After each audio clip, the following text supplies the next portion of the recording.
Si je vous dis nourriture japonaise, vous allez peut-être penser sushi, ramen, tonkatsu. Et bah aujourd'hui, je vous parle de tenchazuke, nikujaga et kushikatsu. Trois plats japonais qui sont plutôt méconnus et pourtant qui font partie intégrante de la culture culinaire nippone. Bref, aujourd'hui je vous emmène découvrir ces plats japonais que vous ne connaissez pas.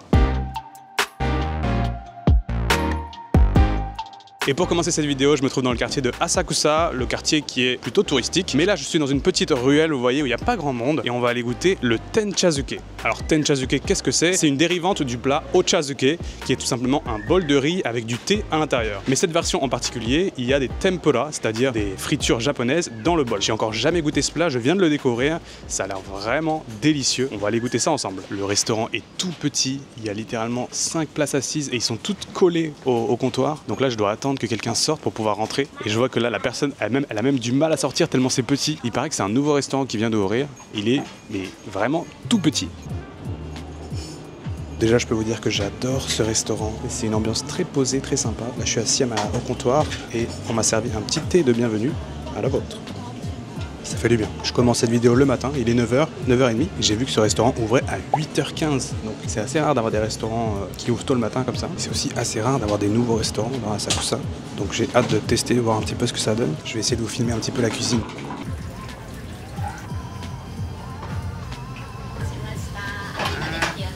Les amis, je viens de recevoir mon plat de tenchazuke. Voilà à quoi ça ressemble. Vous pouvez voir tout de suite que c'est vraiment un bol de riz, donc un donburi avec du thé à l'intérieur. Si on regarde plus précisément le thé, j'ai l'impression qu'il y a un petit peu de gras. Le fait que les tempura se soient un petit peu mélangés. Le gras de la friture s'est mélangé au thé. Je pense que ça va être très très bon. C'est tout petit, c'est vraiment un tout petit plateau.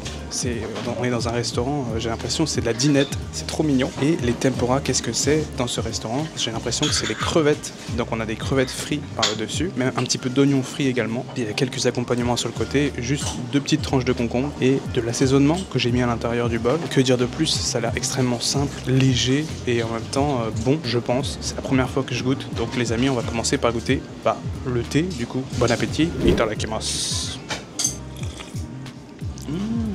Effectivement, c'est très très bon. Oh waouh, je m'attendais juste à un truc sans goût, juste du thé, mais en fait c'est un mélange entre du thé et du bouillon et c'est tout de suite très goûtu. Je sens le umami, ce goût qui remplit le palais, tout de suite présent. Je vais enchaîner en goûtant une petite crevette frite qu'on a sur le dessus. Si c'est pas mignon ça. C'est tellement délicat, friture toute légère, la crevette elle est bonne. Ça c'est un petit repas qui fait plaisir. Ça déborde de goût, c'est vraiment délicieux. Et regardez, devant moi j'ai plein d'assaisonnements que je peux choisir. Il y en a un en particulier où je suis assez curieux, c'est du curry salt. Donc ce serait un espèce de curry. Je vais essayer de rajouter une cuillère dedans pour voir. Et sinon sur le côté je vois aussi du shrimp salt et un mélange d'épices. Il y a vraiment plein de petits accompagnements. J'ai même des petites assiettes comme ça pour mettre ma sauce soja si je veux. J'ai de la sauce soja. Tout est hyper propre, hyper bien rangé, minutieux, très classe. J'aime beaucoup. Et le goût du bouillon, je suis hyper surpris, je m'attendais vraiment juste à du thé normal. Il y a des petites herbes qui viennent rajouter un côté presque sucré. Et écoutez, je vais goûter le riz qu'il y a avec. Donc je mélange un petit peu de riz, de bouillon. J'ai même une crevette qui vient se mettre par-dessus. C'est incroyable. Ça pour le matin, c'est parfait. C'est vraiment, vous voyez, un porridge, le truc du matin avec du riz et de l'eau. C'est ça, mais en 10 fois meilleur. Parce que là, on a le goût japonais, le umami, le dashi. Dès le premier plat de cette vidéo, on a trouvé une très très bonne adresse. Je vais goûter le curry salt que j'ai ajouté. Mais c'est trop bon. On rajoute une petite note de curry par-dessus. Je suis presque déçu de ne pas avoir goûté cette spécialité plus tôt. C'est la première fois que je goûte ça. Ce ne sera pas la dernière. Pour ce plat, j'en ai eu pour 1100 yens.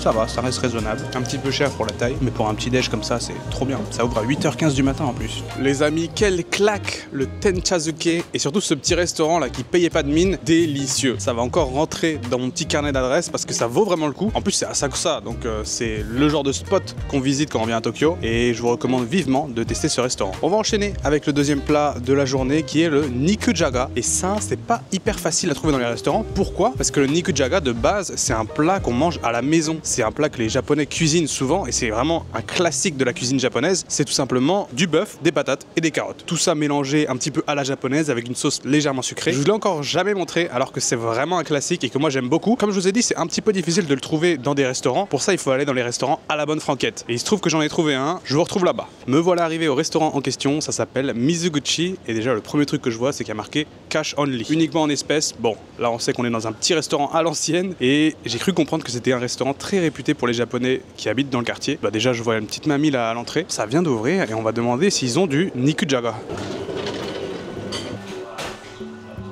Les amis, ça ne fait aucun doute, je suis bel et bien arrivé dans un restaurant à la bonne franquette, tenu par une petite mamie, ils sont quelques-uns en cuisine, et c'est vraiment à l'ancienne. Déjà j'ai vu, il y a les petits papis japonais qui viennent manger ici, à mon avis c'est le repère. Qu'est-ce que j'ai commandé? Le fameux nikujaga. C'est arrivé extrêmement vite, et je peux vous dire que ça sent super bon. De la viande, des pommes de terre, des carottes. C'est également mélangé avec des petits oignons, comme ceci.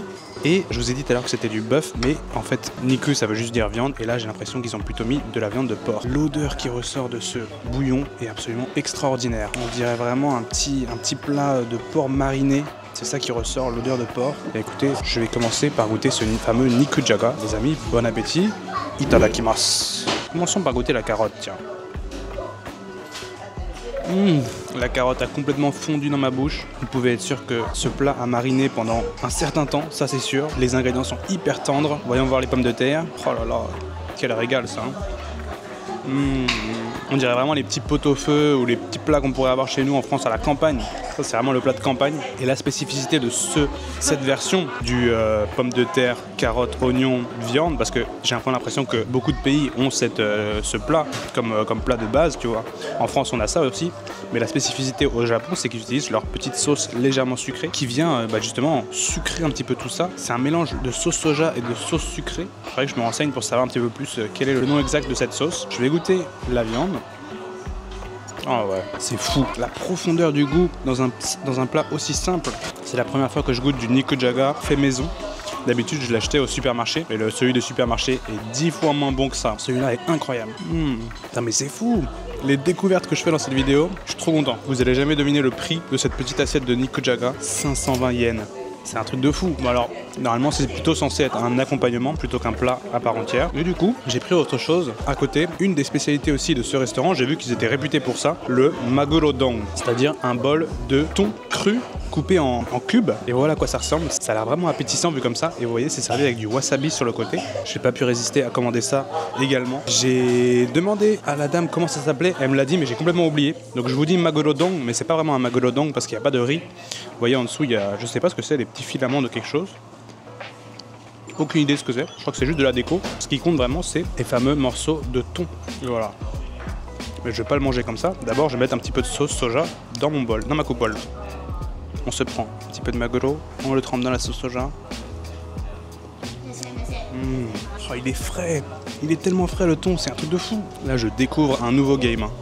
Le game des restaurants à la bonne franquette. J'en connaissais pas beaucoup. C'est vrai que d'habitude, je vais dans les trucs un petit peu mainstream, entre guillemets, les trucs vraiment connus. Et je m'attarde pas forcément sur les petits restaurants de quartier. Et pourtant, c'est là qu'on trouve les meilleures pépites.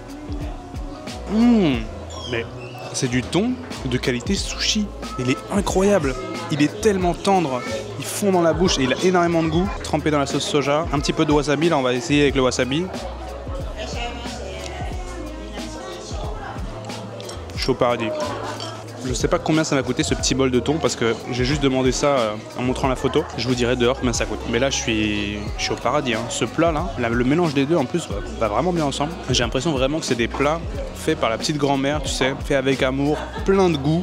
Dommage que j'habite pas à Asakusa parce que là ça aurait été ma cantine ici. Oh les carottes.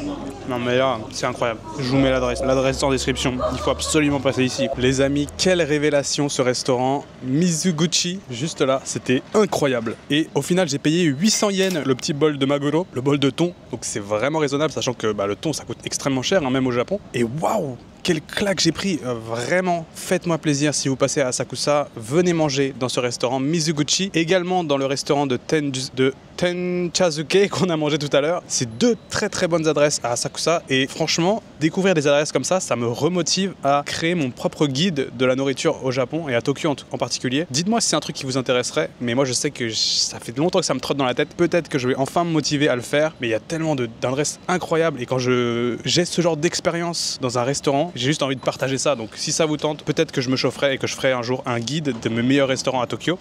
Attendez, ce que vous venez de voir, je l'ai tourné il y a 2 semaines et depuis, je l'ai fait. Ça y est, j'ai regroupé toutes mes adresses préférées dans Tokyo que j'ai réunies dans une carte Et voilà, je vous la donne gratuitement, c'est en description. J'ai exclu tous les restaurants qui étaient moyens pour me concentrer uniquement sur mes adresses préférées, celles que je vous recommande vivement. Et j'ai tout regroupé, j'en ai 66 à l'heure actuelle. Vous avez juste à cliquer sur le lien en description, c'est sur Google Maps. Pour chaque restaurant, je vous ai écrit un petit paragraphe avec pourquoi est-ce que j'aime ce restaurant, si je vous recommande un truc en particulier. Puis écoutez, voilà, j'espère que ça va marcher. C'est la première fois que j'essaye ce système pour faire des listes sur Google Maps, donc j'espère que ça va marcher de votre côté. Et surtout, l'avantage d'utiliser Google Maps, c'est que je peux mettre cette liste à jour quand je veux, tous les jours, dès que je découvre des nouveaux restaurants, et vous, ça se mettra à jour automatiquement sur votre téléphone. Ça faisait très longtemps que je voulais faire ça et qu'on me le demande, mais ça m'a demandé un peu de travail parce qu'il fallait tout réunir, et peut-être que je ferai des guides plus complets à l'avenir, mais pour l'instant, je voulais vous donner toutes mes adresses à Tokyo, comme ça, si jamais vous prévoyez un voyage, vous avez de quoi faire. Et là, vous avez vraiment de quoi faire parce qu'il y a 66 restaurants. Quoi qu'il en soit, là je suis repu, j'avais prévu de tourner le 3e plat juste après ça, mais je vais attendre, on va le tourner ce soir plutôt, parce que j'ai très bien mangé, j'ai rien laissé dans les 2 restaurants, j'ai tout mangé. Donc écoutez, je vais rentrer chez moi et on se retrouve ce soir pour le 3e et dernier plat, le... Qu'est-ce que c'est ce soir? Kushikatsu. C'est ça, hein? Oui, je crois que c'est ça. Allez, à tout à l'heure. Les amis, je suis de retour. Il est l'heure d'aller manger le 3e et dernier plat de la journée. Je vous l'ai teasé un petit peu tout à l'heure, on va aller manger du kushikatsu. Alors les kushikatsu, qu'est-ce que c'est? C'est tout simplement des brochettes japonaises frites, donc passées dans la friteuse. Et il y a absolument tout et n'importe quoi. De la viande, des légumes, des œufs. Et c'est un plat japonais qui est assez méconnu, mais qui est vraiment pas mal, qui en général se mange avec des boissons. C'est un peu dans des bars qu'on trouve les meilleurs kushikatsu. Et la chaîne qui a juste derrière moi, ça s'appelle Tanaka Kushikatsu. Il y en a un petit peu partout dans Tokyo et ça ouvre uniquement le soir. Raison de plus pourquoi il fallait que j'attende pour filmer la vidéo. Ça va ouvrir là d'ici 5 minutes. Je vais être le premier client littéralement. Je pense qu'il n'y aura personne à l'intérieur. Il est encore tôt, hein, mine de rien. On va pour manger le dîner. Mais vous allez voir, c'est un plat qui est assez méconnu, kushikatsu. Moi, j'en ai mangé qu'une seule fois, mais c'était vraiment pas mal. Donc, j'avais envie de vous montrer ça. Comme prévu, il n'y a absolument personne. Et vous pouvez voir, c'est vraiment disposé comme un bar. C'est pour ça que c'est généralement un truc qui se mange le soir avec une bière. Vous imaginez bien, c'est le genre de truc qu'on mange en soirée. Et d'ailleurs, j'ai été surpris, j'ai commandé un menu de base, 8 brochettes, et il fallait prendre une boisson obligatoire. Je pouvais pas juste prendre de l'eau, donc j'ai dû prendre un thé. Eh oui, je bois pas vraiment d'alcool, donc bon, un thé ce sera très bien. Et du coup j'ai pris le set classique des 8 brochettes, vous allez voir ça va être vraiment sympa. Et en plus je vois qu'ils ont un menu spécial pour le dessert et ça j'ai très hâte de vous montrer. On verra ça à la fin du repas. Alors qu'est-ce que j'ai? On m'a servi un petit bol de chou, ça normalement c'est à volonté. On a souvent ça dans les izakaya, dans les bars japonais. Et sinon j'ai plein de petites sauces devant moi comme d'habitude. Bien sûr ils ne vendent pas que des kushikatsu, c'est le truc principal, mais on peut acheter plein d'autres plats d'accompagnement. Des œufs, des légumes, des frites, enfin il y a un petit peu tout ce qu'on pourrait imaginer. Ils proposent même des takoyaki à faire soi-même, donc ils sortent la machine de takoyaki et on les fait comme ça sur place, les boulettes de poulpe. Mais aujourd'hui moi je voulais vraiment vous montrer les kushikatsu. J'attends que ça arrive. L'avantage dans ce genre de restaurant c'est que j'ai pas besoin de les faire. Il y a certains restaurants où on doit les faire et on les fait frire à table, mais là normalement il va s'occuper de tout et j'aurai plus qu'à déguster. Et nous voilà avec notre assiette de kushikatsu. J'ai 8 brochettes différentes. On a un mélange de légumes, d'œufs, de viande, un petit peu de crevettes et de choses que je ne sais même pas. Je crois qu'il y a même de l'oignon. Je me demande si ça c'est pas une grosse tranche d'oignon. Et alors comment ça se mange? On a plusieurs sauces. La sauce de base c'est la sauce kushikatsu que je vais pouvoir mettre dans ma petite assiette. C'est fait pour. Et j'ai l'impression qu'on a d'autres petites sauces sur le côté. Sauce soja, du sel, des petites épices aussi. Ça va être pas mal. Je vais garder ça de côté. Alors voyons voir. Sauce. On va commencer par le lotus, ce légume qui est très courant au Japon. Et donc, qu'est-ce que c'est les kushikatsu? Bon, ça parle de soi-même, c'est vraiment des trucs frits, mais il y a une petite panure par-dessus, avec un petit peu de farine. Quoi qu'il en soit, on va commencer par goûter celui-là. Les amis, itadakimasu. Bon appétit. Je comprends pourquoi c'est dans des bars qu'on sert ce genre de nourriture. C'est exactement ce qu'il faudrait pour aller avec une petite bière ou autre. Alors, il existe plusieurs gammes de kushikatsu. Là, je vous présente celle des bars qu'on trouve un petit peu partout dans Tokyo. Il y a aussi une version haut de gamme dans les restaurants un peu luxe, où là, c'est fait avec des ingrédients de très haute qualité. Et c'est très minutieux, très luxe, quoi. Et celui-là, déjà, il est vraiment pas mal. La friture est vraiment bien croustillante, comme il faut. Je me souvenais plus exactement du goût, mais c'est trop bon. J'ai mangé ça qu'une fois, je vous le disais. Celui-là, c'est à la crevette. Là, vous pouvez entendre, il y a un couple qui est arrivé à côté. Et il commande comme ça à voix haute. Quand on veut commander, on a juste à dire « Excusez-moi, je vais prendre une brochette à la crevette, une brochette aux œufs, une brochette aux oignons, une aux asperges, s'il vous plaît. » Asperges, c'est ça. La grosse là, c'est à l'asperge. C'est chaud. Alors, celle qui va peut-être vous paraître marrante, c'est celle-là. la brochette aux œufs de caille. Donc c'est des tout petits œufs comme ça, qui sont frits par 3. Oui, ça aurait pu être une boule de riz ou quoi que ce soit, mais non, c'est bien des œufs de caille. C'est vraiment pas mal. C'est très fun à manger comme plat, mais c'est pas très connu. Il y en a, comme je vous disais, un peu partout dans Tokyo. D'ailleurs, cette chaîne, je vous la recommande, Tanaka Kushikatsu. Vous voyez ? Il manque un peu de sel.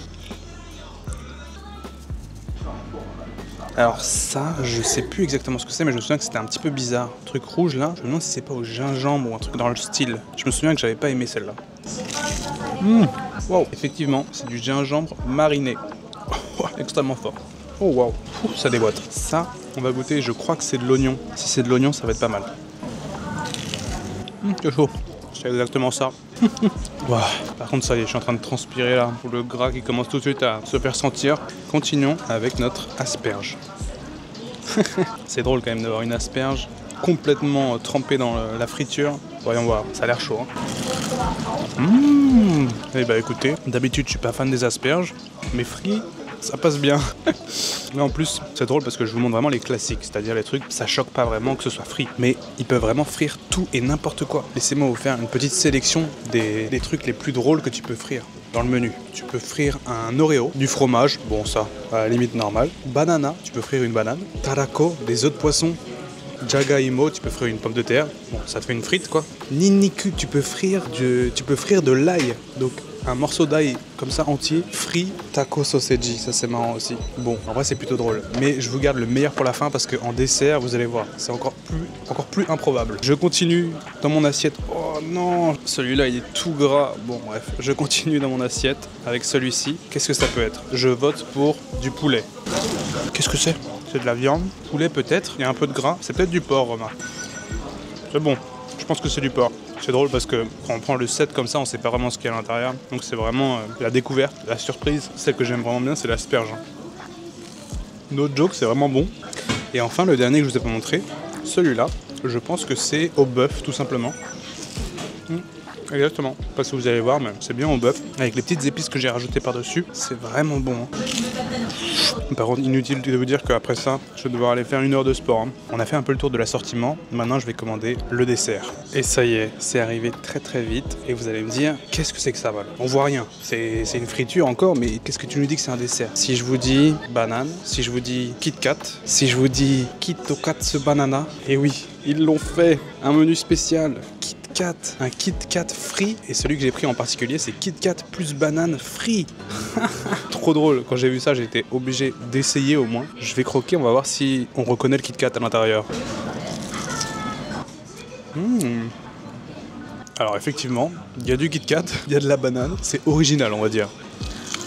J'imagine le mec qui a inventé ce plat. Il s'est dit, mais en fait, tout est meilleur frit. On va faire tout frit, en brochette. Non, mais là, du chocolat banane frit, ça me rappelle quand j'étais petit et que je mettais du beurre sur ma tartine. Et après, je rajoutais du Nutella. Bah, là, on est un peu sur le même niveau. Ah bah, c'est pas mauvais, hein. Forcément, c'est frit.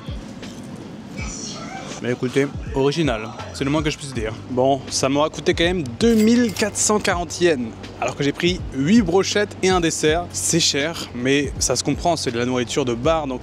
C'est fait pour, hein, c'est fait pour raquer un petit peu quand les gens viennent pour consommer. Mais c'est fun, c'est vraiment fun à manger, c'est très très gras. Mais je pense qu'il existe des versions un petit peu plus légères, notamment les versions de luxe dans les restaurants haut de gamme. J'ai encore jamais essayé, il faudra peut-être que je teste un jour. Mais ça me paraissait sympa de vous montrer ce plat en plus dans cette vidéo. Moi, ça m'a fait pas mal réfléchir cette vidéo et ça m'a motivé de me lancer à faire un guide de la nourriture à Tokyo. Et du coup, cet après-midi, j'ai répertorié toutes mes bonnes adresses de Tokyo que j'ai regroupées dans une carte et je vous mets toutes les informations en description. Si ça vous intéresse, n'hésitez pas à aller checker ça. En tout cas, j'espère que cette vidéo vous aura plu. Moi, je me suis vraiment régalé aujourd'hui. Comme d'habitude, je vous dis à la prochaine. D'ici là, portez-vous bien et ciao!